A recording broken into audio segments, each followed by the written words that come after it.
നമ്മളിപ്പോൾ വിചാരം ചെയ്തുകൊണ്ടിരിക്കുന്നത് ശരീരവും ശരീരിയും തമ്മിലുള്ള ബന്ധത്തെക്കുറിച്ചാണ്.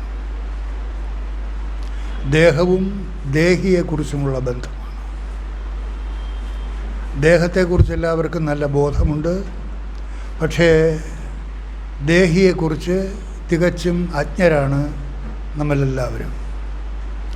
ആ ദേഹത്തെയും ദേഹിയെയും കുറിച്ചുള്ള ശരിയായ ബോധമാണ് ആധ്യാത്മികത. ഞാനെന്ന് പറയുന്നത് ഈ ശരീരമേ അല്ല, ഈ ശരീരത്തിനകത്തിരിക്കുന്ന ആ ശരീരി. അതാണ് മരണസമയത്ത് ശരീരം വിട്ടുപോകുന്നത്. ശരീരം വിട്ടുപോകുന്നതിന് മുൻപ് ഏതൊരാളാണോ ഞാൻ ഈ ശരീരമല്ല, ഈ ശരീരത്തിനകത്തിരിക്കുന്ന ശരീരിയാണ് എന്ന് ബോധിച്ച് ആ ബോധതലത്തിൽ തന്നെ തൻ്റെ ശ്രദ്ധയെ സദാ നിലനിർത്തുന്നത്, അതാണ് ആധ്യാത്മികത. അതിനുവേണ്ടിയാണ് നാം ഇവിടെ നിരന്തരം വിചാരം ചെയ്തുകൊണ്ടിരിക്കുന്നത്. ജാഗ്രത അവസ്ഥയിൽ ആ ബോധം നമ്മളിൽ സദാ സ്ഫുരിച്ചുകൊണ്ടിരിക്കുന്നു. എപ്പോഴാണ് ശരീരം വെടിയുന്നതെന്ന് അറിഞ്ഞുകൂടാ. ഇന്നലെ നിങ്ങൾ പത്രത്തിൽ വായിച്ചിരിക്കും, കൊറിയയിൽ ഒരു വിമാനം സഞ്ചരിച്ചു കൊണ്ടിരിക്കുന്ന അവസരത്തിൽ റൺവേയിൽ നിന്ന് ഉയർന്നില്ല, റൺവേയിൽ കൂടി തന്നെ പോയിക്കൊണ്ടിരിക്കുമ്പോൾ ഒരു പക്ഷി വന്നിടിക്കുന്നു. വിമാനത്തിൻ്റെ ദിശ തെറ്റി അത് തീ പിടിച്ച് തൊട്ടടുത്തുള്ള മതിലിടിച്ച് തകരുന്നു. 174 ആളുകൾ അതിനകത്തുണ്ടായിരുന്നു. 174 ആളുകളും മരിച്ചുപോയി, 2 പേരൊഴിച്ച്. 2 സ്ത്രീകൾ മാത്രം അതിൽ രക്ഷപ്പെട്ടു. 172 പേരും മരിച്ചുപോയി. അത് പറയാൻ കാരണം, എപ്പോഴാണ് നമ്മുടെ ശരീരം ഇല്ലാതാകുന്നത്, ഈ ശരീരത്തിൽ നിന്ന് ശരീരി പിരിയുന്നത് എന്ന് നമുക്ക് അറിഞ്ഞുകൂടാ. എന്താ ഈ ശരീരത്തിലിരിക്കുമ്പോൾ ശരീരിയെക്കുറിച്ച് ബോധവാനായാൽ ഉണ്ടാകുന്ന നേട്ടമെന്ന് പറയുന്നത്, ഞാൻ ഈ ശരീരമല്ല ശരീരിയാണ് എന്ന ബോധത്തിലേക്ക് ആരുടെ ശ്രദ്ധയാണോ സദാ ഉണർവോടുകൂടിയിരിക്കുന്നത്, അയാൾ മരിക്കുന്നില്ല. ശരീരം നശിക്കുന്നു. ശരീരത്തിന് ആദിയുമുണ്ട് അന്തവുമുണ്ട്. ശരീരിക്ക് ആദിയുമില്ല അന്തവുമില്ല. അത് അമൃതസ്വരൂപമാണ്, അമരസ്വരൂപമാണ്. അതാണ് എൻ്റെ യഥാർത്ഥ സ്വരൂപം എന്ന് ബോധിച്ച് ജാഗ്രത അവസ്ഥയിൽ ജീവിച്ചിരിക്കുമ്പോൾ ആർക്കാണോ തൻ്റെ ശ്രദ്ധയെ അതിൽ സദാ ഉറപ്പിച്ചു നിർത്താൻ സാധിക്കുന്നത്, അതിൽ സദാ ഉറപ്പിച്ചു നിർത്തിക്കൊണ്ട് സർവകർമ്മങ്ങളിലും വ്യാപരിക്കാം. That is പ്രാരബ്ധ. ഈ ജനിച്ചിരിക്കുന്നത് മുതൽ മരിക്കുന്നത് വരെ എന്തെല്ലാം നമുക്ക് ചെയ്യേണ്ടതായിട്ടുണ്ടോ, ഏതെല്ലാം തരത്തിൽ ജീവിക്കേണ്ടതായിട്ടുണ്ടോ, അതെല്ലാം കൃത്യമായിട്ട് സംഭവിച്ചു കൊണ്ടിരിക്കും. കഴിഞ്ഞ ദിവസം തന്നെ ഒരച്ഛൻ തൻ്റെ മക്കളെ കാണുന്നതിന് വേണ്ടിയിട്ട് ബഹ്റിനിലേക്ക് വിമാനത്തിൽ കയറി പോയിക്കൊണ്ടിരിക്കുന്ന സമയത്ത് വിമാനത്തിൽ വെച്ച് അദ്ദേഹം മരിക്കുന്നു. അദ്ദേഹത്തിൻ്റെ ജീവൻ ശരീരത്തിൽ നിന്ന് വേർപിരിയുന്നു. അങ്ങോട്ടെത്താൻ കഴിഞ്ഞില്ല. അതാണ് മനുഷ്യരുടെ അവസ്ഥ. ഏതവസ്ഥയിലും ഏത് നിമിഷവും. എന്തുകൊണ്ടാണത് സംഭവിക്കുന്നത്? ജനിച്ചിരിക്കുമ്പോൾ തന്നെ ആ സമയം നിർണയിക്കപ്പെട്ടിരിക്കുന്നു. എവിടെയായാലും, അത് ആകാശത്തിലായാലും ശരി, ഭൂമിയിലായാലും ശരി, ജലത്തിനടിയിലായാലും ശരി, എവിടെ വെച്ച് അമ്പലത്തിനകത്തായാലും ശരി, ജീവൻ പിരിഞ്ഞിരിക്കും. അതുകൊണ്ട് ആ പിരിയൽ നടക്കുന്നതിന് മുൻപ് ഏത് സന്ദർഭത്തിലാണോ നമുക്ക് ഈ ഒരു അവസരം കിട്ടുന്നത്, എന്താ അവസരം? ഇതിനെക്കുറിച്ച് കേൾക്കാൻ കഴിയുന്നത്. ഇത്രയേ ഉള്ളൂ. ഇതിനെക്കുറിച്ച് കേട്ട് അറിയുക. ഒരു സാധനയുടെയും ആവശ്യമില്ല. പിന്നെ ഈ ആളുകളൊക്കെ സാധന ചെയ്യുന്നത് എന്തിനാണ്? ഈ കേട്ട കാര്യം ഉറയ്ക്കുന്നതിന് വേണ്ടിയിട്ട്. ചിത്തശുദ്ധി ഇല്ലെങ്കിൽ അവർക്ക് സാധന ആവശ്യമാണ്. ചിത്തശുദ്ധിക്ക് വേണ്ടിയാണ് സാധന. അതെല്ലാം എലിമിനേഷൻ പ്രോസസ്സാണ്, ശുദ്ധീകരണ ക്രിയ മാത്രമാണ്. ഇത് കേൾക്കുന്ന അവസരത്തിൽ തന്നെ ആർക്കാണോ ശരി, അതാണത്, ഞാൻ അതാണ് എന്ന് ബോധിക്കാൻ കഴിവുള്ള ഒരാളിന് മറ്റൊരു സാധനയുടെയും ആവശ്യമില്ല. എപ്പോഴും അയാൾ അതിൽ തന്നെ നിൽക്കും, ആ ശ്രദ്ധയിൽ തന്നെ നിൽക്കും. വടക്ക് നോക്കേന്ദ്രത്തിൻ്റെ സൂചി ഏത് പ്രകാരമാണോ വടക്കോട്ട് തന്നെ തിരിഞ്ഞിരിക്കുന്നത്, ആ ബോധം അയാളിൽ എപ്പോഴും ഉണ്ടായിരിക്കും. ഒരു സന്യാസിയുടെ കീഴിൽ ഒരു ബ്രഹ്മചാരി ഉണ്ടായിരുന്നു. എത്ര ശ്രമിച്ചിട്ടും അദ്ദേഹത്തിന് ആ ബോധനിലയിലേക്ക് ഉണരാൻ സാധിക്കുന്നില്ല. അപ്പോൾ സന്യാസി ഒരു ദിവസം ആ ബ്രഹ്മചാരിയെ വിളിച്ചിട്ട് പറഞ്ഞു, നീ ഒരു കാര്യം ചെയ്യൂ, കുറച്ച് ദിവസം ജനക മഹാരാജാവിൻ്റെ അടുത്തേക്ക് പോകൂ. അദ്ദേഹം എൻ്റെ സുഹൃത്താണ്, നിനക്ക് ആവശ്യമുള്ള വിവരങ്ങൾ അദ്ദേഹത്തിൽ നിന്ന് പഠിക്കാൻ സാധിക്കും എന്ന് പറഞ്ഞ് ഈ ശിഷ്യനെ അങ്ങോട്ട് ജനകരാജാവിൻ്റെ അടുത്തേക്ക് പറഞ്ഞയച്ചു. ശിഷ്യൻ ജനകസന്നിധിയിലെത്തി. ജനകസന്നിധിയിലെത്തിയപ്പോൾ ഇയാൾ ബ്രാഹ്മണനാണ്. ജനകൻ വൈശ്യൻ അല്ലല്ലോ, ക്ഷത്രിയനാണ്. ഇയാൾ ചെന്ന് നോക്കുമ്പോൾ ജനകൻ സദസ്സിന് നടുവിലിരിക്കുന്നു, വൈൻ കുടിക്കുന്നുണ്ട്, ഒരു സ്ത്രീ നൃത്തമാടുന്നുണ്ട്. ഇതിൻ്റെ നടുവിൽ രസിച്ചിരിക്കുന്ന ആ ജനകനെ കണ്ടപ്പോൾ ഈ ബ്രഹ്മചാരിക്ക് വല്ലാത്ത വിഷമം തോന്നി. ഇദ്ദേഹത്തിൻ്റെ അടുത്താണോ ഗുരു എന്നെ പറഞ്ഞയച്ചത്? ഇദ്ദേഹത്തിൽ നിന്ന് എനിക്കെന്ത് പഠിക്കാനുണ്ട്? വന്നത് കഷ്ടമായിപ്പോയി, വ്യർത്ഥമായിപ്പോയി എന്നൊക്കെ ആലോചിച്ചു കൊണ്ടിരിക്കുമ്പോൾ ജനകൻ അദ്ദേഹത്തെ സമീപിച്ചിട്ട് പറഞ്ഞു, തീരുമാനമെടുക്കുന്നതിന് മുമ്പ് വളരെ ആലോചിക്കണം. ആലോചിച്ചിട്ട് മാത്രമേ തീരുമാനമെടുക്കാൻ ഒക്കൂ. ഏതായാലും നിങ്ങളിവിടെ വന്നില്ലേ, ഒരു ദിവസം ഇവിടെ കഴിഞ്ഞിട്ട് നിങ്ങൾ പോകൂ. നിങ്ങളുടെ ഗുരു എൻ്റെ സുഹൃത്താണ്, അദ്ദേഹത്തിന് എന്നെ നല്ലവണ്ണം അറിയാം. അതുകൊണ്ട് ഇന്ന് രാത്രി നിങ്ങളിവിടെ ചെലവഴിച്ചിട്ട് പോകൂ എന്ന് പറഞ്ഞു. അതിനു വേണ്ടിയിട്ട് രാജാവ് അവിടെയുള്ളതിൽ ഏറ്റവും മനോഹരമായ ഒരു മുറി അദ്ദേഹത്തിന് വേണ്ടി ഒരുക്കി. ആ മുറിയിൽ അദ്ദേഹത്തെ കൊണ്ടാക്കി. സമൃദ്ധമായ ഭക്ഷണമൊക്കെ നൽകി അദ്ദേഹം ആഹാരം കഴിച്ച് ആ പതുപതുത്ത മെത്തയിൽ അങ്ങോട്ട് കിടന്ന് മുകളിലോട്ട് നോക്കിയപ്പോൾ മുകളിൽ ഒരു വാള് തൂക്കിയിട്ടിരിക്കുന്നു. അത്യന്തം മൂർച്ചയേറിയ ഒരു വാള് ഒരു ചെറിയ നൂലിൽ കൊളുത്തി തൂക്കിയിട്ടിരിക്കുന്നു. നേരെ ഇയാളുടെ ശിരസിലേക്ക് തന്നെ വീഴത്തക്കവണ്ണം. അയാൾ മലർന്നു കിടന്ന് നോക്കിയപ്പോൾ വളരെ മൂർച്ചയുള്ള വലിയ ഒരു വാള് ചെറിയ ഒരു നൂലിൽ തൂക്കിയിട്ടിരിക്കുന്നു. അതിൻ്റെ കീഴിൽ എങ്ങനെയാണ് കിടന്നുറങ്ങുന്നത്? അയാൾ ചാടി എഴുന്നേറ്റു. അന്ന് മുഴുവനും ഉറങ്ങാതെ അയാൾ അവിടെ തന്നെ കുത്തിയിരുന്നു. കട്ടിലിൽ കിടക്കാതെ മാറി കുത്തിയിരുന്നു. രാവിലെ ജനക മഹാരാജാവ് അദ്ദേഹത്തെ കാണാൻ വന്നപ്പോൾ അദ്ദേഹം ചോദിച്ചു, എങ്ങനെയിരുന്നു ഉറക്കം, എങ്ങനെയിരുന്നു എന്ന് ചോദിച്ചു.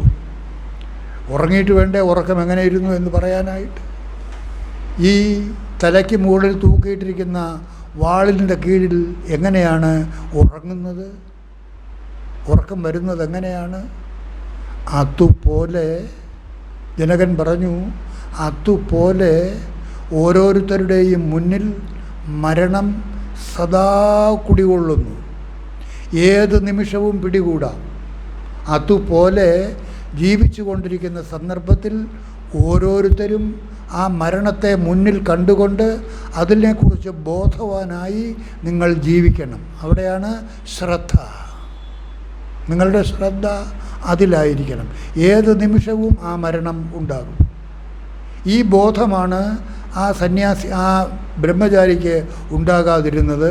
ജനകൻ്റെ മുറിയിലെ, ആ കൊട്ടാരത്തിലെ ഒരു ദിവസത്തെ മുറിയിലൂടെ ആ ബോധത്തിലേക്ക് ഉണരാൻ ഈ ബ്രഹ്മചാരിക്ക് സാധിച്ചു.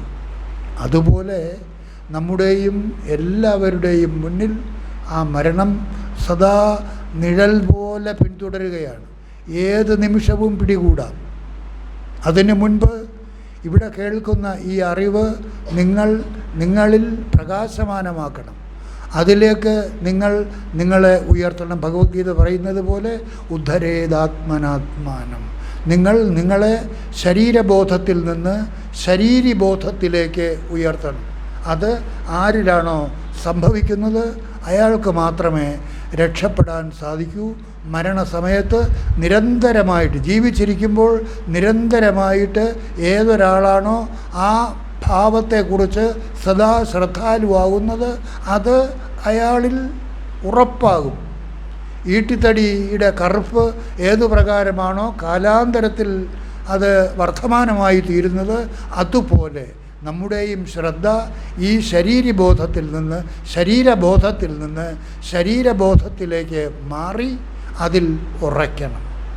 ഞാൻ ശരീരമല്ല, ഈ ശരീരിയാണ്. കൃഷ്ണൻ പറഞ്ഞതുപോലെ അഹമാത്മാ ഗുഡാകേശ സർവഭൂതാശയസ്ഥിത, ഞാൻ ആ ആത്മചൈതന്യമാണ് എന്ന ബോധത്തിലേക്ക് നിങ്ങൾ ഓരോരുത്തരും ഉണരുന്നതിന് വേണ്ടി ശ്രദ്ധിക്കുക.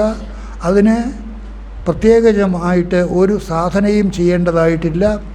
ഇവിടെ കേൾക്കുന്ന കാര്യങ്ങൾ നിരന്തരം വിചാരം ചെയ്യുക. അതാണ് 45-ാമത്തെ മന്ത്രത്തിൽ ശരീരത്തെക്കുറിച്ച് പറഞ്ഞിരിക്കുന്നത്.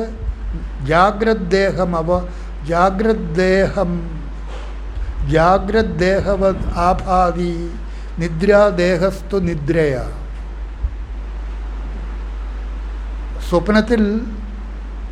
ഉറക്കത്തിൽ സ്വപ്നത്തിലുണ്ടാകുന്ന ദേഹവും ജാഗ്രദ്ദേഹവത് ആഭാതി, ജാഗ്രദ്ദേഹത്തെ പോലെ തന്നെ ഉറക്കത്തിൽ സ്വപ്നം കണ്ടുകൊണ്ടിരിക്കുന്ന സ്വപ്നദേഹം, സൂക്ഷ്മദേഹവും പ്രകാശിക്കുന്നു നമ്മുടെ ഉള്ളിൽ. നമ്മളെല്ലാവരും 3 ശരീരങ്ങളാണ് ഉപയോഗിക്കുന്നത്. ഇപ്പോൾ ജാഗ്രത അവസ്ഥയിലിരിക്കുന്നു, ഉറക്കത്തിൽ സ്വപ്നാവസ്ഥയിൽ സൂക്ഷ്മ ശരീരത്തിലിരിക്കുന്നു, ഗാഠനിദ്രയിൽ കാരണശരീരത്തിലിരിക്കുന്നു. ആ കാരണശരീരമെന്ന് പറയുന്നത് അജ്ഞാനം. ജാഗ്രത അവസ്ഥയിലിരിക്കുമ്പോൾ, ജാഗ്രദ്ദേഹത്തിലിരിക്കുമ്പോൾ ഈ ദേഹമല്ല ഞാൻ, ജാഗ്രദ്ദേഹത്തെയും പ്രകാശമാനമാക്കിക്കൊണ്ട് സദാ പ്രകാശിച്ചു നിൽക്കുന്ന ആ ആത്മചൈതന്യം, അതാണ് തൻ്റെ യഥാർത്ഥ സ്വരൂപം എന്ന് ബോധിച്ച് ആ ഭാവത്തിൽ, ഈ ശരീരത്തിൽ ആ ആത്മചൈതന്യത്തെ കാണാതെ കാണണം. ആ കാണാതെ കാണലാണ് ഒരാളിനെ അതിലേക്ക് ഉദ്ധരിപ്പിക്കുന്നത്. നമ്മൾ എപ്പോഴും പറയാറില്ലേ, ഫാൻ കറങ്ങുമ്പോൾ വൈദ്യുതിയുണ്ട്, വൈദ്യുതിയെ കാണുന്നില്ല. പക്ഷേ നമുക്കറിയാം വൈദ്യുതി ഉള്ളത് കൊണ്ടാണ് കറങ്ങുന്നത്. അപ്പോൾ വൈദ്യുതി ഉണ്ട് എന്ന് നമ്മൾ കാണാതെ കാണുന്നത് പോലെ ഈ ശരീരത്തിൻ്റെ സർവ്വചലനങ്ങൾക്കും ആധാരമായിരിക്കുന്നത് ആ ശരീരിയാണ്. ആ ശരീരിയെയാണ് ആത്മാവ് എന്ന് പറയുന്നത്. ബ്രഹ്മം, നിരാകാര ബ്രഹ്മം അവിദ്യയാകുന്ന ഉപാധിയോടുകൂടി ഇരിക്കുമ്പോൾ അതിനെ ജീവാത്മാവ് എന്ന് പറയുന്നു.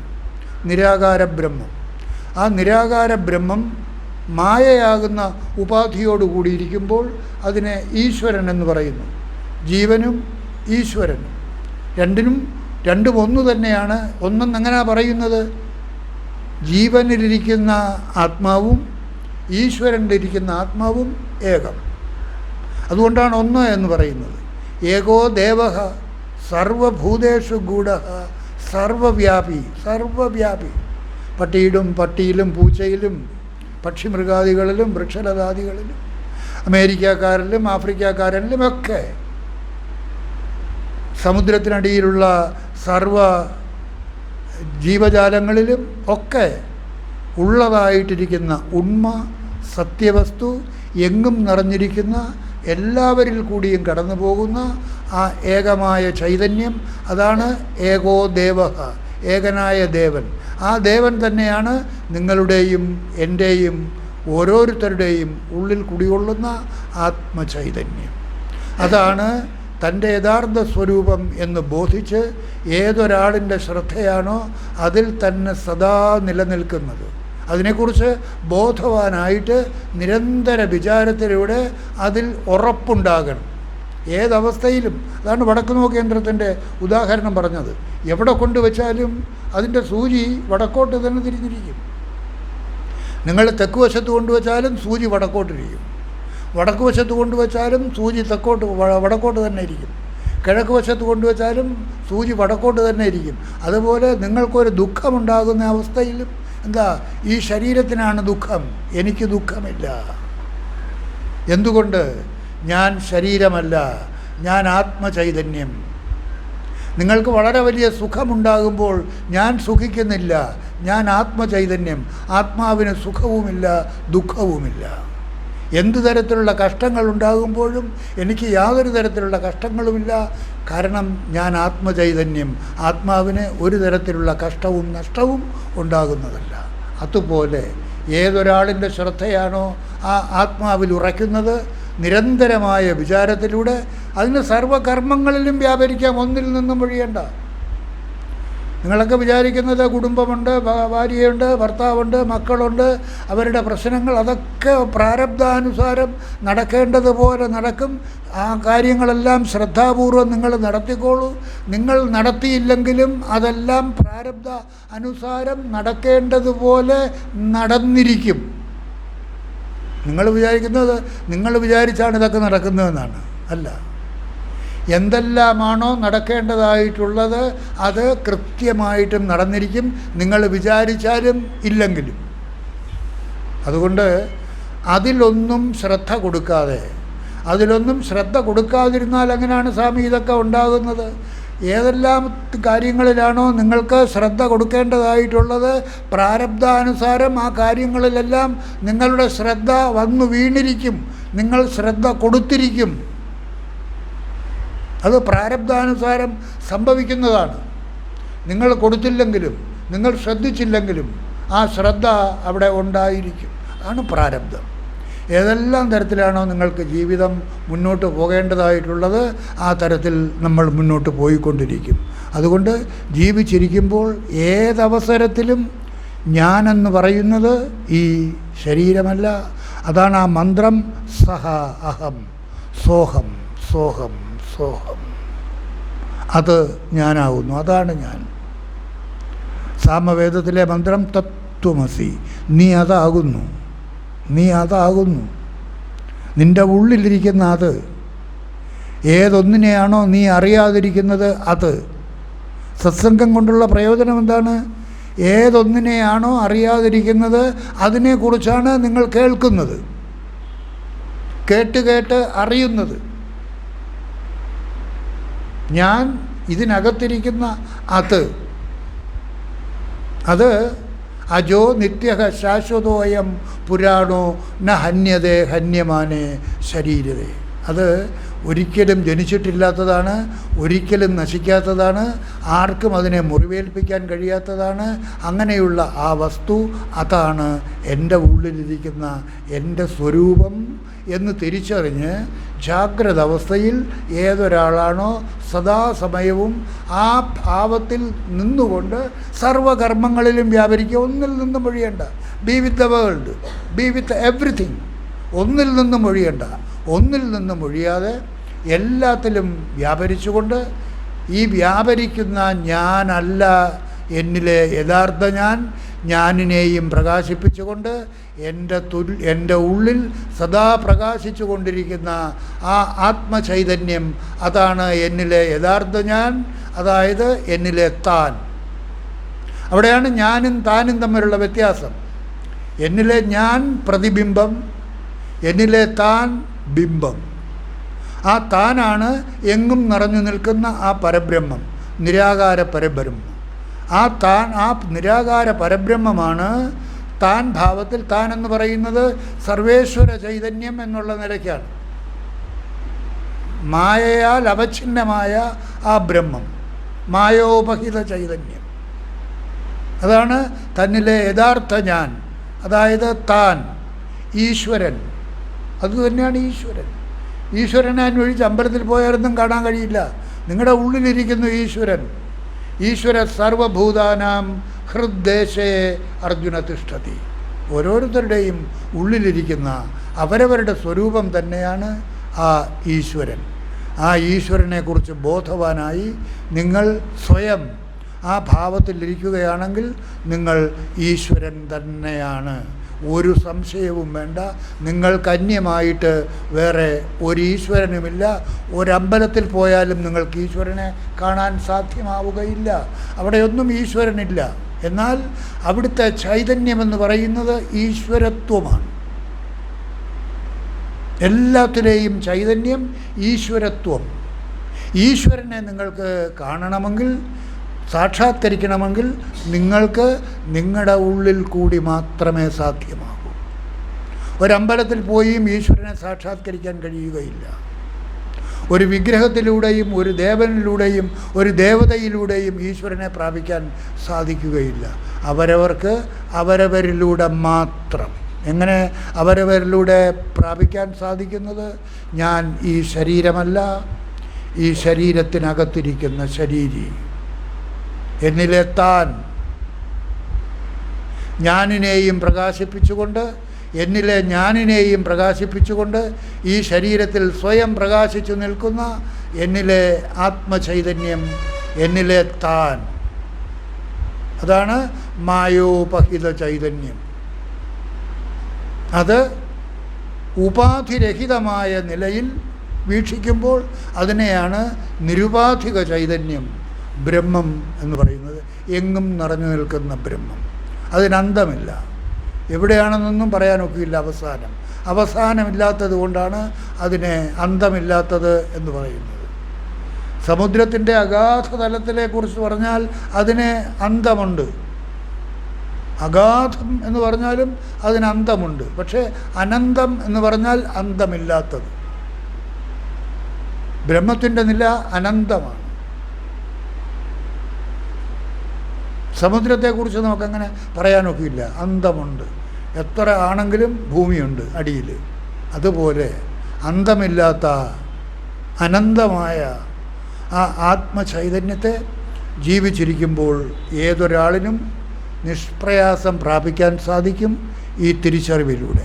നിങ്ങൾ സ്വയം ബോധിക്കുക, ഞാനിതല്ല, ഈ ശരീരമല്ല, ഈ ശരീരത്തിനകത്തിരിക്കുന്ന ശരീരി.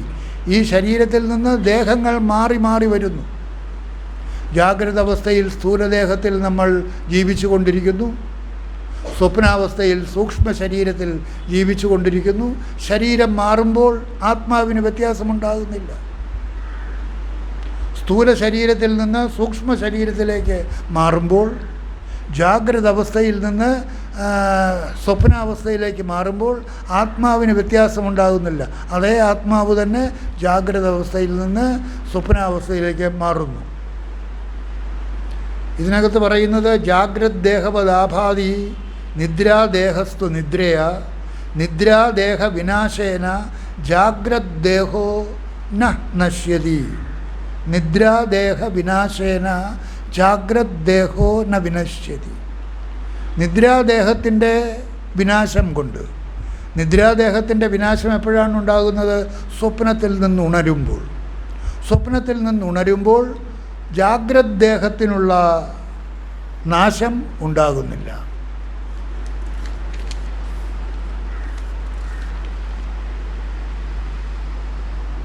തഥാ അയമാത്മവദ്ഭാതി ജാഗ്രത് ദേഹസ്തു ജാഗരാത് ജാഗ്രത് ദേഹ വിനാശേന ന ആത്മാ നശ്യതി കർഹിചിത്. തഥാ അയമാത്മവദ്ഭാതി ജാഗ്രത് ദേഹസ്തു ജാഗരാത്. സ്വപ്ന ശരീരത്തിൽ വെച്ച് സ്വപ്നം കണ്ടുകൊണ്ടിരുന്നപ്പോഴും ആത്മചൈതന്യമാണ് ആ സ്വപ്നങ്ങളെ പ്രകാശിപ്പിച്ചു കൊണ്ടിരുന്നത്. ജാഗ്രത് ദേഹത്തിലും ഏതു പ്രകാരമാണോ ആ ആത്മചൈതന്യം തന്നെയാണ് ജാഗ്രത് ശരീരത്തിലുള്ള സർവകർമ്മങ്ങളെയും വ്യാപരിച്ചു കൊണ്ടിരുന്നത്. അതുപോലെ ജാഗ്രത് ദേഹം മാറിക്കഴിയുമ്പോൾ ജാഗ്രത് ദേഹ വിനാശേന ന ആത്മാ നശ്യതി കർഹിചിത്. ഒരിക്കലും ഈ ജാഗ്രത് ദേഹത്തിൻ്റെ നാശത്തോടുകൂടി ആത്മാ ഒരിക്കലും നശിക്കുന്നില്ല. നമ്മുടെ വിചാരം ജാഗ്രത അവസ്ഥയിൽ നിന്ന് സ്വപ്നാവസ്ഥയിലേക്ക് പോകുന്ന അവസരത്തിൽ, സ്വപ്നദേഹം സ്വീകരിക്കുന്ന അവസരത്തിൽ ആ ജാഗ്രത് ദേഹം നശിക്കുന്നുണ്ടോ? ഇല്ല. ജാഗ്രത് ദേഹത്തിന് നാശമുണ്ടാകുന്നില്ല. അതുപോലെ ആത്മാവിനും നാശമുണ്ടാകുന്നില്ല. ദേഹം മാറുന്നതിനനുസരിച്ച് ആത്മാവിന് നാശം ഉണ്ടാകുന്നില്ല. സ്വപ്നദേഹത്തിൽ നിന്ന് ജാഗ്രത് ദേഹത്തിലേക്ക് വരുമ്പോഴും ജാഗ്രത് ദേഹത്തിൽ നിന്ന് സ്വപ്നദേഹത്തിലേക്ക് വരുമ്പോഴും ആത്മാവിന് യാതൊരു തരത്തിലുള്ള നാശവും ഉണ്ടാകുന്നില്ല. അതുകൊണ്ട് അധ്യാത്മോപനിഷത്തിൽ പറയുന്ന കൃഷ്ണ യജുർവേദത്തിലുള്ള ഒരു മന്ത്രം, ജ്ഞാത്വാ സ്വം പ്രത്യേകാത്മാനം ബുദ്ധി തദ് വൃത്തിസാക്ഷിണം സോഹമിത്യേവ സദ്വൃത്യ അനാത്മന്യാത്മമതിം ജഹി. അനാത്മന്യാത്മമതിം ജഹി. അനാത്മനി ആത്മാവല്ലാത്തതിൽ ആത്മാവാണെന്നുള്ള ബോധം. ഈ ശരീരത്തിൽ ഇതാണ് ഞാനെന്നുള്ള ബോധം ഒഴിവാക്കണം. ഞാനെന്നുള്ള ബോധം ഒഴിവാക്കണം എന്ന് പറയുമ്പോൾ ലിമിറ്റഡ് ഐ അല്ല ഉദ്ദേശിക്കുന്നത്, അൺലിമിറ്റഡ് ഐ. അൺലിമിറ്റഡ് ഐ എന്ന് പറഞ്ഞാൽ എന്നിലെ താൻ, ഞാനല്ല. സ്വജ്ഞദൃഷ്ടിയ സ്വാത്മാനം യപശ്യതി. ജ്ഞാനദൃഷ്ടിയോടുകൂടി. എന്താ ജ്ഞാനദൃഷ്ടി? ഈ കേൾക്കുന്ന അറിവിലൂടെ, ജ്ഞാനത്തിലൂടെയൊക്കെ നിങ്ങൾ ഉണരുന്നു. എന്താ ജ്ഞാനം? ഞാനെന്ന് പറയുന്നത് ഈ ശരീരമേ അല്ല, ഈ ശരീരത്തിനകത്തിരിക്കുന്ന ശരീരി. അതാണ് ജ്ഞാനദൃഷ്ടി. ആ ജ്ഞാനദൃഷ്ടിയിലൂടെ കാണാൻ കഴിയാത്ത നമ്മുടെ ആത്മചൈതന്യത്തെ നമ്മൾ കാണുന്നു. എങ്ങനെ കാണുന്നു? അനുഭവത്തിലൂടെ കാണുന്നു. എന്താണ് അനുഭവം? ഈ ശരീരത്തിൽ നിന്ന് ആ ചൈതന്യം പിരിഞ്ഞു പോയാൽ ഈ ശരീരം ശവം. ആ ചൈതന്യം ഈ ശരീരത്തിലിരിക്കുമ്പോൾ ശിവം. ഇത് പലരുടെയും മരണത്തിലൂടെ നാം നേരിട്ട് കണ്ടിട്ടുള്ളതാണ്, അറിഞ്ഞിട്ടുള്ളതാണ്. ശരീരത്തിൽ ജീവൻ ഇരിക്കുമ്പോൾ എത്ര പ്രിയപ്പെട്ട മക്കളായാലും ശരി, ഭർത്താവായാലും ശരി, അച്ഛനായാലും ശരി, അവരൊക്കെ നമുക്ക് പ്രിയമുള്ളവരായിരിക്കുന്നത് ആ ശരീരത്തിൽ ആത്മചൈതന്യം ഉണ്ടായിരിക്കുമ്പോൾ. ആത്മചൈതന്യം പിരിഞ്ഞു കഴിഞ്ഞാൽ എപ്പോഴാണ് പിരിയുന്നത്? മരണത്തോടുകൂടി. മരണം എപ്പോഴാണ്? നിർണയിച്ചിരിക്കുന്ന മുഹൂർത്തം. ജനിക്കുമ്പോൾ തന്നെ നിർണയിച്ചിരിക്കുന്നു. ഒരാളിനെ ഞാൻ കുത്തിക്കൊന്നാൽ അയാൾ ചത്തുപോകില്ലേ എന്ന് നിങ്ങൾക്ക് ചോദിക്കാം. എവിടെ ചത്തുപോകും? അയാൾ മരിക്കാൻ വിധിക്കപ്പെട്ടിട്ടില്ലെങ്കിൽ ആശുപത്രിയിൽ കൊണ്ടിട്ട് പൊതിഞ്ഞു കെട്ടി തയ്ച്ചും പൂട്ടി വലിച്ച് അവിടെ കിടക്കും, മരിക്കില്ല. എത്രയോ ആളുകൾ തൂങ്ങിച്ചാകാനായിട്ട് മരത്തിൽ കയറി കഴുത്തിൽ കയറും കെട്ടി തൂങ്ങി മരം ഒടിഞ്ഞു വീണ് കാലും കൈയും ഒടിഞ്ഞ് മരിക്കാതെ ആശുപത്രിയിൽ കിടക്കുന്ന എത്രയോ ആളുകളുടെ കഥ നമ്മൾ വായിച്ചിട്ടുണ്ട്. അങ്ങനെയൊന്നും നമുക്ക് മരിക്കാൻ കഴിയില്ല. വിധിക്കപ്പെട്ടിരിക്കുന്ന സമയത്ത് മാത്രമേ മരണം നമ്മെ പുൽകുകയുള്ളൂ. അതെപ്പോഴാണെന്ന് മാത്രം നമുക്കറിഞ്ഞുകൂടാ. ഏത് നിമിഷവും നമ്മെ അത് സമീപിക്കാം. അതിന് മുൻപ് ഈ നിമിഷം. കാരണം ഇത് കഴിഞ്ഞ് പുറത്തോട്ടിറങ്ങുന്ന നിമിഷം നമുക്ക് ജീവിച്ചിരിക്കാൻ കഴിയുമോ എന്നറിഞ്ഞുകൂടാ. നമ്മൾ പുറത്തോട്ടിറങ്ങുന്ന സമയത്ത് ഒരു വണ്ടിയുടെ ബ്രേക്ക് പൊട്ടിയാൽ, മെയിൻ പ്ലേറ്റ് പൊട്ടിയാൽ പിന്നെ ഡ്രൈവർക്ക് ആ വണ്ടിയിൽ സ്വാധീനമില്ല. വണ്ടി നമ്മളതിൻ്റെ നേർക്കാണ് പോകുന്നതെങ്കിൽ നമ്മുടെ പുറത്ത് വന്ന് ഇടിച്ചിരിക്കും, ഒരു സംശയവുമില്ല. അപ്പോൾ ആരുടെയും ജീവൻ ഏത് നിമിഷവും പിരിയാവുന്നതാണ്. ആ പിരിയൽ നടക്കുന്നതിന് മുൻപ് അടുത്ത നിമിഷത്തേക്കൊന്ന് മാറ്റിവെക്കാതെ ഈ നിമിഷം തന്നെ നിങ്ങൾ ഓരോരുത്തരും നിങ്ങളുടെ ഉള്ളിൽ ഉറപ്പിക്കണം, ഞാനെന്ന് പറയുന്നത് ഈ ശരീരമല്ല, ഈ ശരീരത്തിനകത്തിരിക്കുന്ന ശരീരി, ആത്മചൈതന്യം, ദേഹത്തിലിരിക്കുന്ന ദേഹി, അതാണ് ഞാൻ എന്ന് ബോധിച്ച് ആ ഭാവത്തിൽ തൻ്റെ ശ്രദ്ധയെ ആരാണോ സദാ നിർത്തുന്നത്, അതാണ് ഇവിടെ പറയുന്നത്. ജ്ഞാത്വാസ്വം പ്രത്യേകാത്മാനം ബുദ്ധിതദ് വൃത്തിസാക്ഷിണം സോഹമിത്യേവ സദ്വൃത്യ. സോഹം സഹ അഹം ഇത്യേവ സദ്വൃത്യ. ആ വൃത്തിയിൽ, ആ ഭാവത്തിൽ, ആ വിചാരത്തിൽ ആരുടെ ശ്രദ്ധയാണോ സദാ പുലരുന്നത് അയാൾക്ക് എന്താ സംഭവിക്കുന്നത്?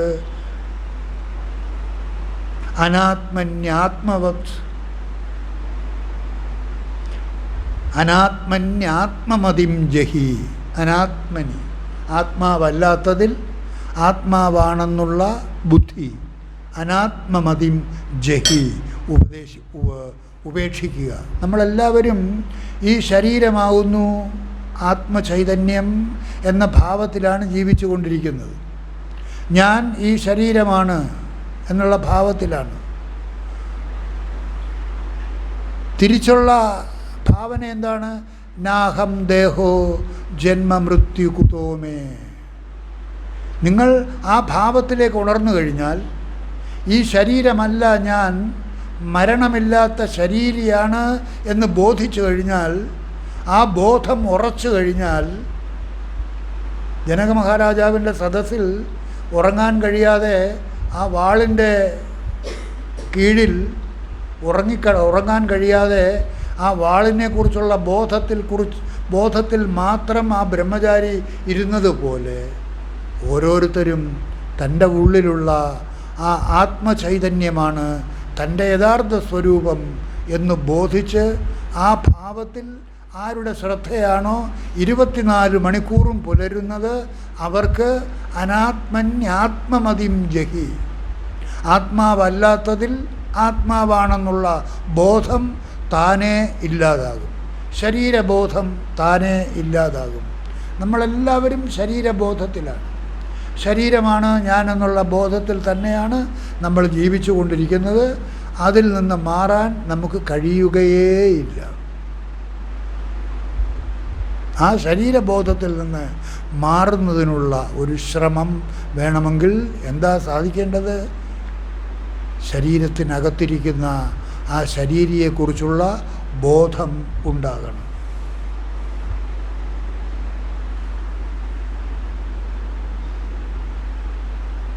ആ ബോധം ഉണ്ടായിക്കഴിഞ്ഞാൽ,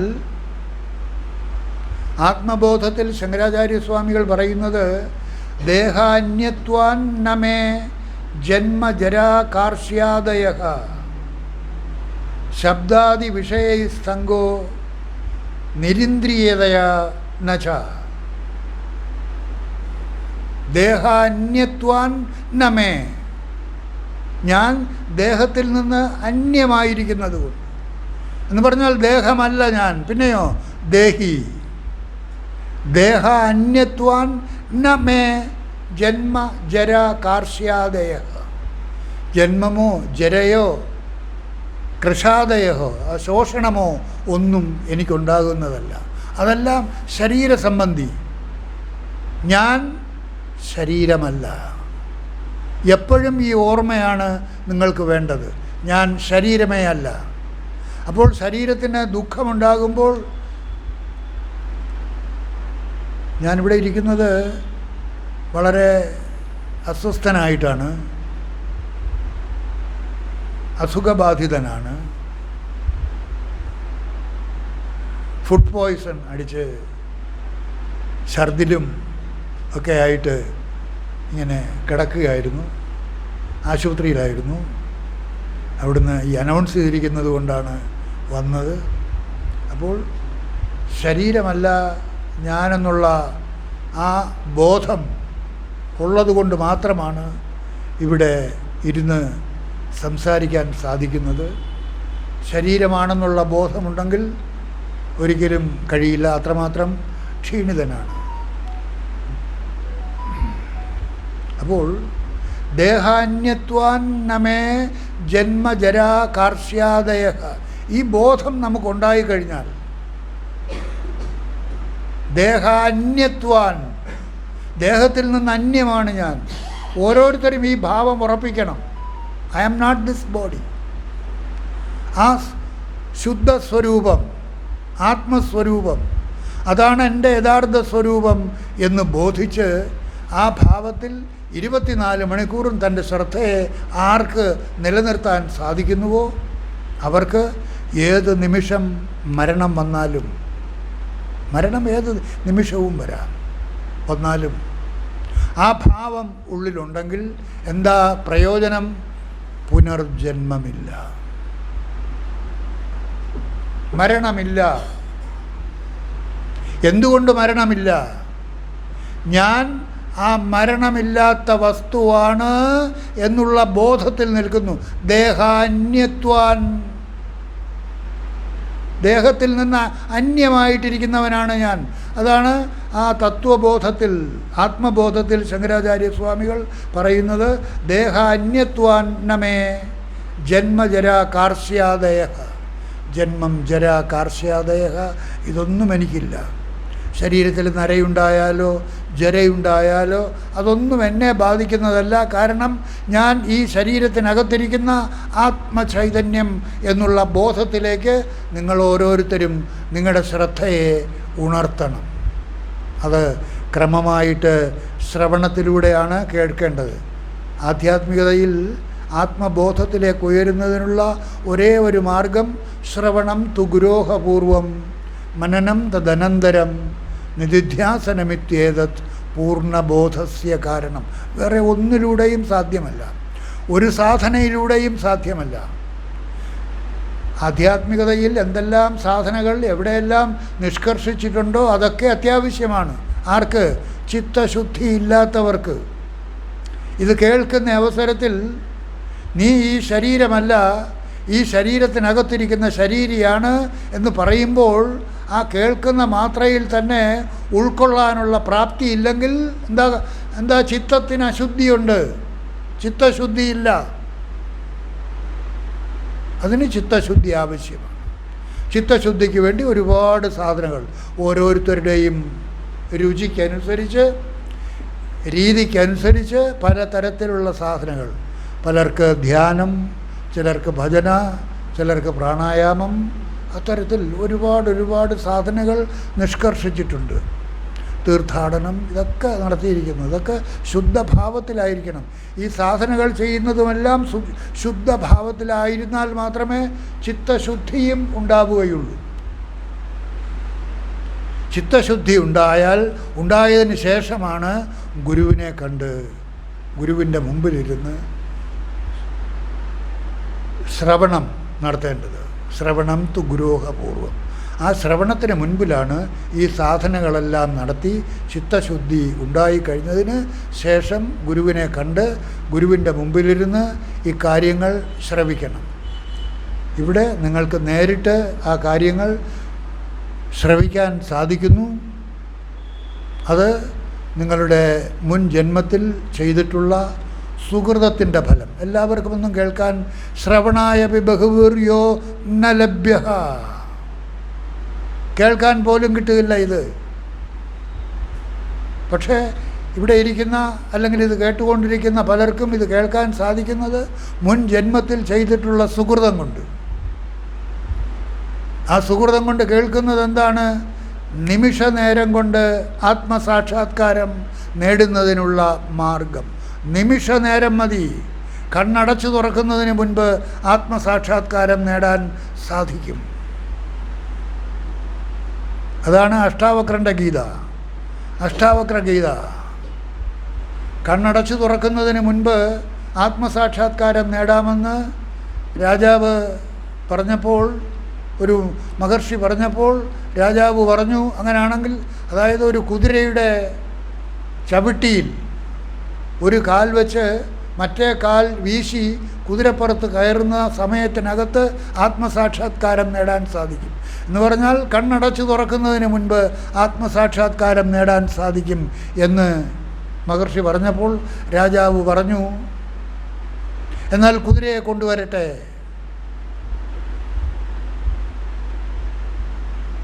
രാജാവ് ചോദിച്ചു. എന്ന് പറഞ്ഞാൽ കുതിരയെ കൊണ്ടുവന്നാൽ ഒരു കാല് കുതിരപ്പുറത്ത് ചവിട്ടിയിൽ വെച്ച് വീശി കയറുന്നതിന് മുൻപ് ആത്മസാക്ഷാത്കാരം കിട്ടുമെന്നാണല്ലോ അങ്ങ് പറഞ്ഞത്. അത് കിട്ടുമെങ്കിൽ ഇപ്പോൾ തന്നെ അതായിക്കളയാം എന്ന് പറഞ്ഞ് കുതിരയെ കൊണ്ടുവരട്ടോ എന്ന് ചോദിച്ചപ്പോൾ അദ്ദേഹം പറഞ്ഞു, നമുക്ക് രണ്ടുപേർക്കും കുറേ നടന്നു പോയി ഏകാന്തമായ ഒരു സ്ഥലത്ത് ചെല്ലാമെന്ന് പറഞ്ഞ് ഇവർ രണ്ടുപേരും കൂടി, രാജാവും ശിഷ്യനും കൂടി, ശിഷ്യനല്ല മഹർഷിയും കൂടി അവർ നടന്ന് മറ്റൊരു രാജ്യത്തിൻ്റെ അതിർത്തിയിൽ എത്തിക്കഴിഞ്ഞപ്പോൾ രാജാവ് പറഞ്ഞു, ഇനി എനിക്ക് അങ്ങോട്ട് വരാൻ കഴിയുകയില്ല, എൻ്റെ രാജ്യത്തിൻ്റെ അതിർത്തി ഇവിടെ തീരുകയാണ് എന്ന് പറഞ്ഞപ്പോൾ മഹർഷി പറഞ്ഞു, ശരി അങ്ങനെയാണെങ്കിൽ ഇവിടെ നിൽക്കൂ എന്ന് പറഞ്ഞിട്ട് രാജാവ് മഹർഷി ഒന്ന് അനുഗ്രഹിച്ചിട്ട് പെട്ടെന്ന് മറഞ്ഞു. രാജാവ് ആ കുതിരയുടെ ഒരു കാൽ ചുവട്ടിയിൽ കാൽ വെച്ച് അങ്ങനെ തന്നെ പ്രതിമയെപ്പോലെ നിന്നു. ആ മഹർഷി അപ്രത്യക്ഷനായി. നേരം സന്ധ്യയായിട്ടും രാജാവിനെ കാണാത്തത് കൊണ്ട് പരിവാരങ്ങളെല്ലാം അന്വേഷിച്ചിറങ്ങി കാട്ടിനകത്ത് ചെന്നപ്പോൾ രാജാവ് ഇവിടെ രാജ്യത്തിൻ്റെ അതിർത്തിയിൽ ഒരു കുതിരപ്പുറത്ത് കുതിരയിൽ ഒരു കാൽ ചവിട്ടിയിൽ വെച്ച് ഇങ്ങനെ പ്രതിമാ രൂപത്തിൽ നിൽക്കുന്നു. ഒന്നും സംസാരിക്കുന്നുമില്ല, പ്രതിമയായിട്ട് നിൽക്കുന്നു. നിവൃത്തിയില്ലാത്ത ആ കുതിരയോടൊപ്പം രാജകിങ്കരന്മാർ രാജാവിനെ എടുത്ത് കൊട്ടാരത്തിൽ കൊണ്ടുപോയി കിടത്തി.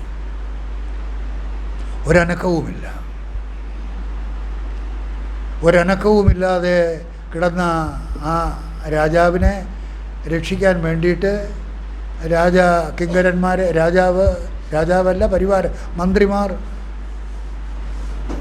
കിങ്കരന്മാരോട് എവിടെയെങ്കിലും ആ മഹർഷിയെ ഉണ്ടെങ്കിൽ കണ്ടുപിടിച്ച് കൊണ്ടുവരാനായിട്ട് ആജ്ഞാപിച്ചു. അവർ രാവിലെ ആ മഹർഷിയെ പൊക്കിയെടുത്ത് ആശ്രമത്തിൽ കൊണ്ടുവന്ന് നോക്കിയപ്പോൾ രാജാവ് ഇങ്ങനെ കിടക്കുകയാണ്. അപ്പോൾ എല്ലാവരും ഈ മഹർഷിയെ കുറ്റം പറഞ്ഞു. താൻ കാരണമാണ് രാജാവ് ഈ നിലയ്ക്കായത് എന്ന് പറഞ്ഞ് രാജാവിനെ മഹർഷിയെ കുറ്റം പറഞ്ഞപ്പോൾ മഹർഷി പറഞ്ഞു, നിങ്ങൾ തന്നെ രാജാവിനോട് ചോദിക്കൂ, ഞാനാണോ ഇതിന് കാരണമെന്ന് പറഞ്ഞു.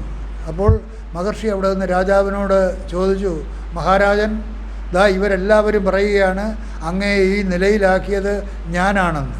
അപ്പോൾ രാജാവ് ബോധവാനായി പറഞ്ഞു, ആരാണങ്ങനെ പറഞ്ഞത് എന്ന് പറഞ്ഞ് രാജ്യത്ത് ദേഷ്യപ്പെട്ട് രാജാവ് ചുറ്റുപാട് നോക്കിയപ്പോൾ മന്ത്രിമാരെല്ലാം ഭയചകിതരായിട്ട് മാറി. എന്നിട്ട് മഹർഷി പറഞ്ഞു, ഇവരെല്ലാം ഇവിടുന്ന് പോകാൻ പറയൂ, നമുക്ക് അല്പനേരം സ്വകാര്യമായിട്ട് സംസാരിക്കാം എന്ന് പറഞ്ഞ് മന്ത്രിമാരും പരിവാരങ്ങളുമെല്ലാം കൊട്ടാരം വിട്ടുപോയി. ആ മുറി വിട്ടുപോയി. അവിടെ വച്ച് രാജാവിന് ആ മഹർഷി അഷ്ടാവക്രൻ ഉപദേശിക്കുന്ന ഉപദേശമാണ് അഷ്ടാവക്ര ഗീത. അതാണ് നിങ്ങളിവിടെ കേട്ടുകൊണ്ടിരിക്കുന്നത്. ആ അഷ്ടാവക്ര ഗീതയിലൂടെ അഷ്ടാവക്രൻ മഹാരാജാവിന് ഉപദേശിച്ചു കൊടുത്തത് എന്താണ്? ഈ ആത്മചൈതന്യത്തെക്കുറിച്ചാണ്. അതാണ് നിങ്ങൾ കേട്ടുകൊണ്ടിരിക്കുന്നത്. നിങ്ങളുടെ ഓരോരുത്തരുടെയും ഉള്ളിലിരിക്കുന്ന നിങ്ങളുടെ യഥാർത്ഥ സ്വരൂപം എന്ന് പറയുന്നത് ആ ആത്മചൈതന്യം. അതാണ് തൻ്റെ യഥാർത്ഥ സ്വരൂപം എന്ന് ബോധിച്ച് സദാസമയത്തും ആ മന്ത്രം നിങ്ങൾ ഉരുക്കഴിക്കണം.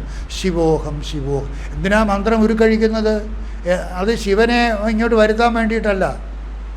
ശിവൻ എന്ന് പറയുന്ന ദൈവത്തെ വിളിക്കാൻ വേണ്ടിയല്ല ശിവോഹം എന്ന് പറയുന്നത്. ശിവം മംഗളസ്വരൂപം. ഈ ശരീരത്തിനകത്തിരിക്കുന്ന ഈ ശരീരം അമംഗളസ്വരൂപം. അതിനകത്തിരിക്കുന്ന മംഗളസ്വരൂപമാണ് ശിവം. അതാണ് തൻ്റെ യഥാർത്ഥ സ്വരൂപം എന്നുള്ളതിനെ ആണ് ശിവോഹം ശിവോഹം എന്ന മന്ത്രത്തിലൂടെ നിങ്ങൾ ധ്വനിപ്പിക്കുന്നത്. അതുകൊണ്ട് ആ മന്ത്രം ഊണിലും ഉറക്കത്തിലും എപ്പോഴും മറ്റാരും അറിയണ്ട. ഇത് അപ്പനാ കാര്യം.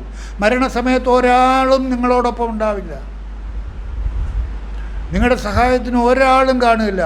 ഭാര്യ, ഭർത്താവ്, മക്കൾ, കുടുംബം, സ്വത്ത് ഒന്നും നിങ്ങളുടെ ഒപ്പം സഹായത്തിനുണ്ടാവില്ല. ഈ അറിവ്, ഈ ബോധം ആരിലാണോ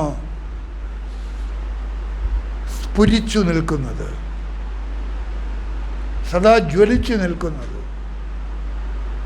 ഞാൻ ആ ആത്മചൈതന്യം. അതാണ് ശിവോഹം ശിവോഹം ശിവോഹം.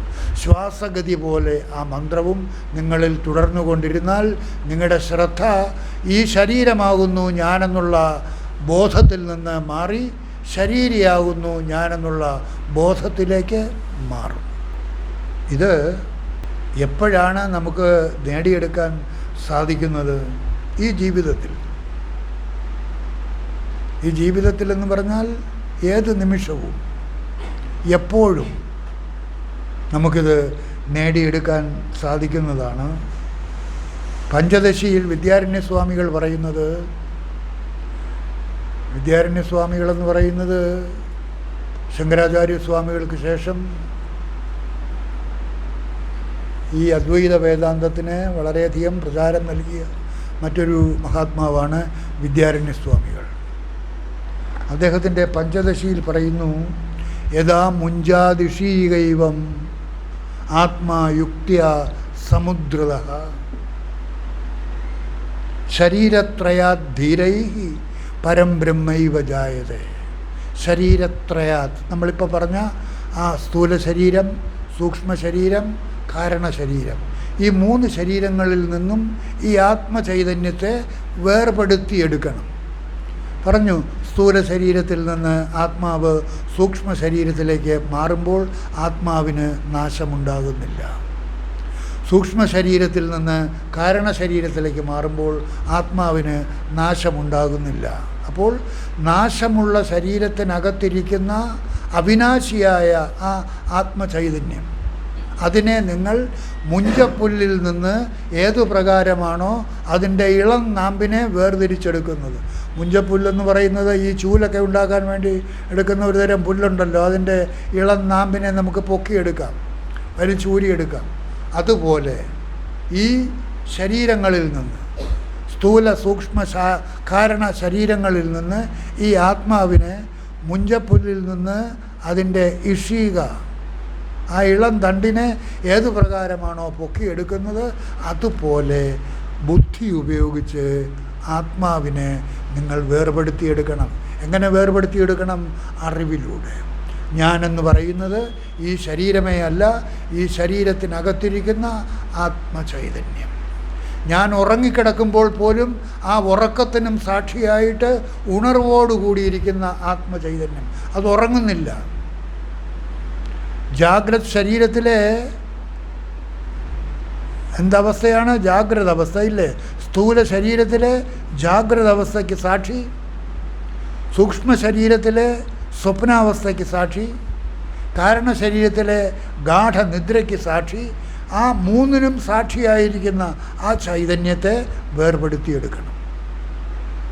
അതാണ് ത്രിഷു ധാമസു യത് ഭോക്ത ഭോഗ്യം ഭോഗസ്യ യത് ഭവേത് തേഭ്യോ വിലക്ഷണ സാക്ഷി.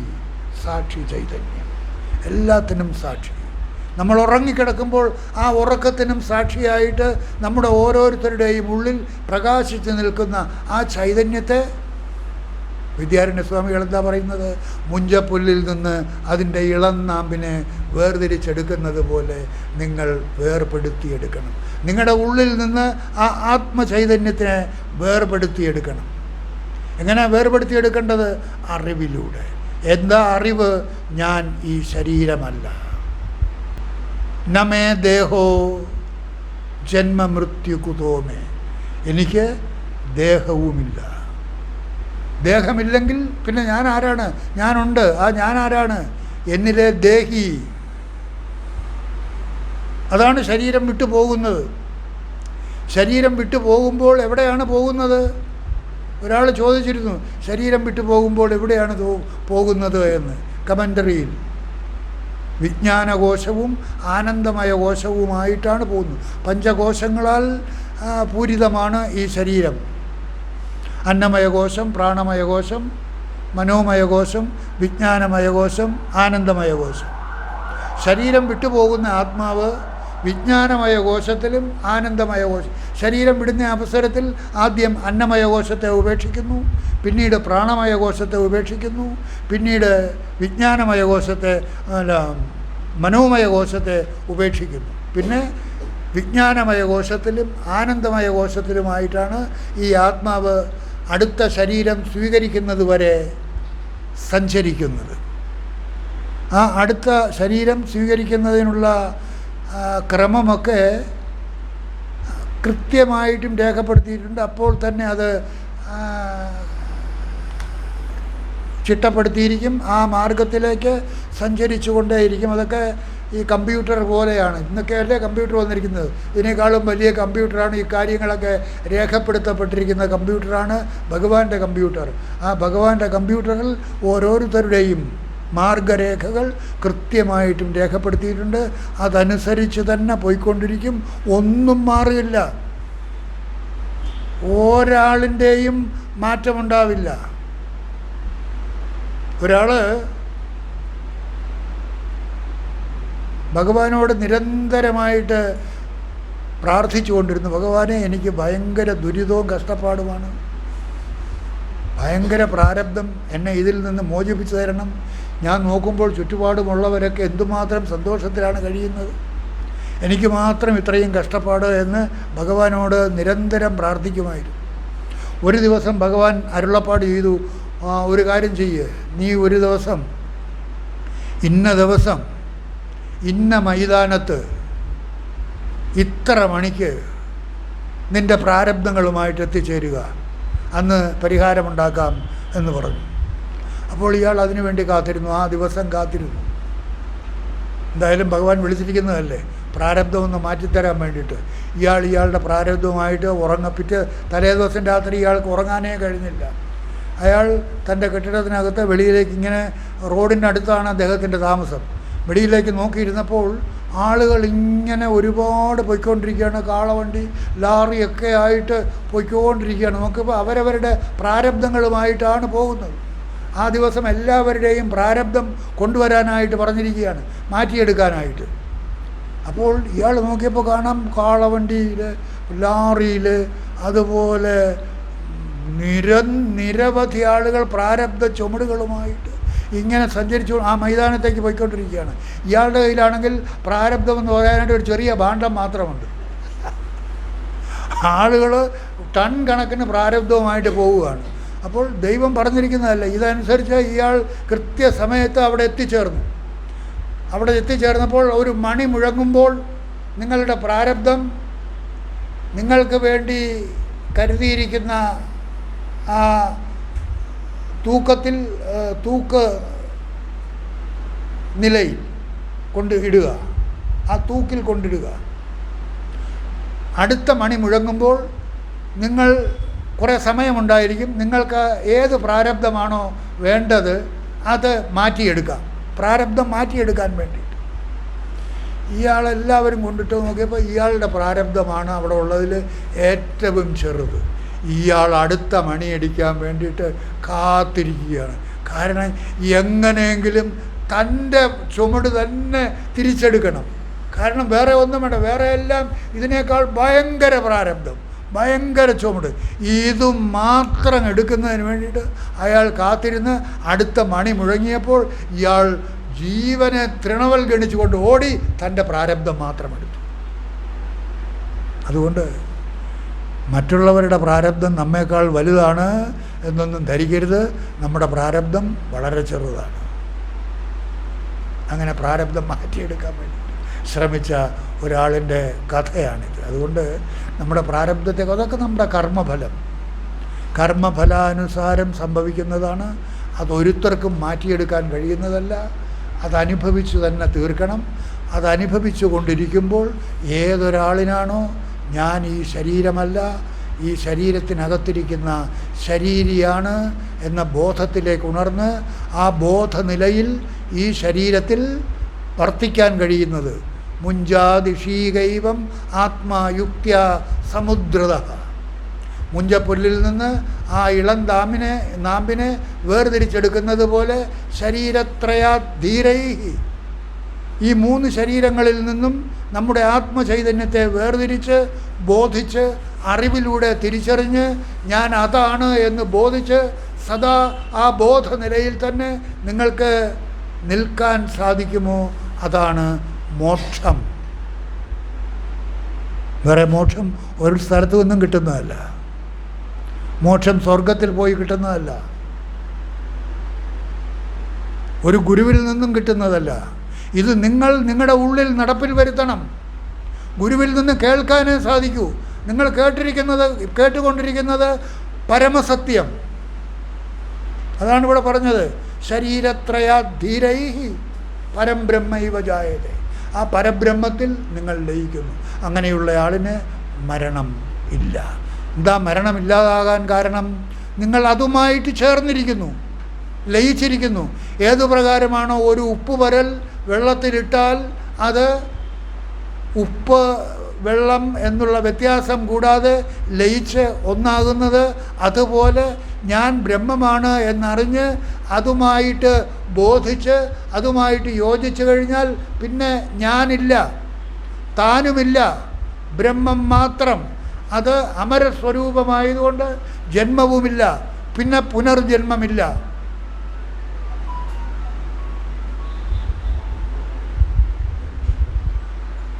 ആ അനുഭവനില നിങ്ങൾക്ക് ഓരോരുത്തർക്കും ഉണ്ടാകട്ടെ എന്ന് പ്രാർത്ഥിച്ചുകൊണ്ട് ഇന്നത്തെ ഈ പ്രഭാഷണം അവസാനിപ്പിക്കുന്നു. നിങ്ങൾക്ക്